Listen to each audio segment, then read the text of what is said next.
Rodríguez, el vicepresidente sectorial de Comunicaciones, Turismo y Cultura del régimen de Maduro, se dirigió a los venezolanos. Ese día presentó un organigrama de lo que él llamó Estado Mayor terrorista, conformado por miembros del opositor Partido Voluntad Popular y a la cabeza del que presentó a Juan Guaidó, por supuesto, y a Leopoldo López.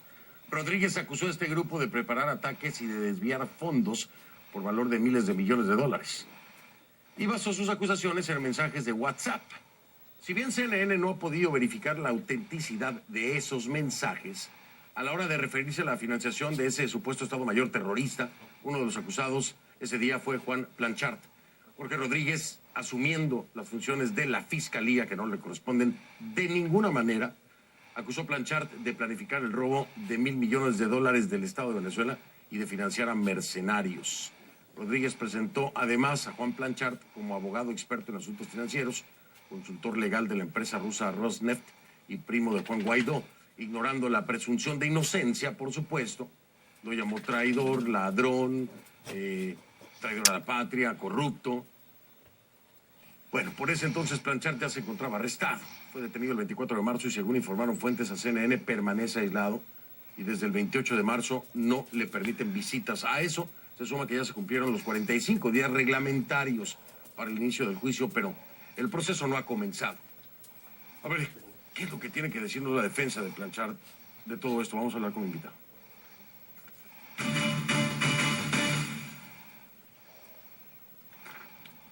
Le doy la bienvenida a Jesús Loreto, abogado de Juan Planchart, en vivo con nosotros desde Caracas.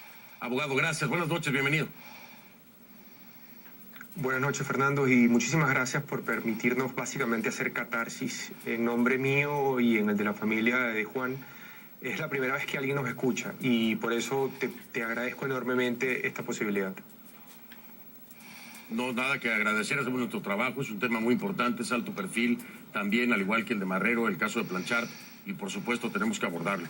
De entrada, en cualquier otro país que haya salido alguien como Jorge Rodríguez a señalar como culpable y presentar evidencias sin que se haya hecho a través de un sistema de justicia como debe de ser, ya vicia la investigación, ya no tendría ninguna validez el caso, precisamente por la torpeza de alguien como Rodríguez de presentarlo en medios públicos como si él fuera una especie de fiscal. De entrada esto lo invalidaría. ¿Esto no es un argumento suficiente en Venezuela para invalidar el caso? Fernando, en Venezuela no hay argumento alguno que sea suficiente para que una persona libre permanezca en la calle. Y esa es la situación lamentable que atraviesa Juan. Nosotros, como abogados de Juan, no hemos podido siquiera tener acceso al expediente, algo tan elemental y tan básico como obtener copias del expediente, copia de las actas procesales con base en las cuales Juan tiene 45 días presos, nos fueron negadas. Mi trabajo es imposible. Nosotros no hemos podido siquiera leer el expediente y mucho menos hablar con Juan. A Juan se le ha literalmente, figurativamente hablando, se le ha atado de manos, se le ha callado, se le ha tapado la boca y se le han cerrado sus ojos y oídos. Está absolutamente imposibilitado de defenderse. Y cuando tú hacías el resumen y el planteamiento sobre lo ocurrido, es increíble que un ministro del Ejecutivo Nacional que no tiene injerencia en el Poder Judicial haya podido tener acceso al supuesto expediente, haya podido difundir una entrevista de Juan sin la asistencia de su abogado y yo no haya podido verle siquiera una vez desde el momento en que fue presentado ante el tribunal. Esa es la situación en la que hoy nos enfrentamos y por eso te agradecía tanto la posibilidad de básicamente hacer catarsis. Este programa no se ve en Venezuela y probablemente nadie en Venezuela y en el Poder Judicial nos escuche. Sin embargo, esto es básicamente un ruego por permitirnos lo más básico y esencial, leer para poder defender lo obvio, la inocencia de Juan. Abogado Loreto, quiero entender y quiero que nuestra audiencia entienda algo que acaba de decir que es aterrador.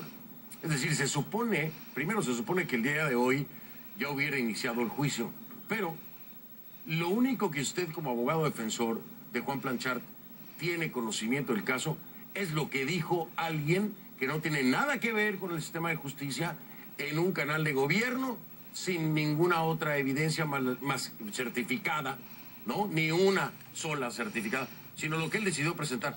Esa es la información que tienen ustedes del caso, abogado. Es lo único que conocen. No tienen ni siquiera una página del expediente.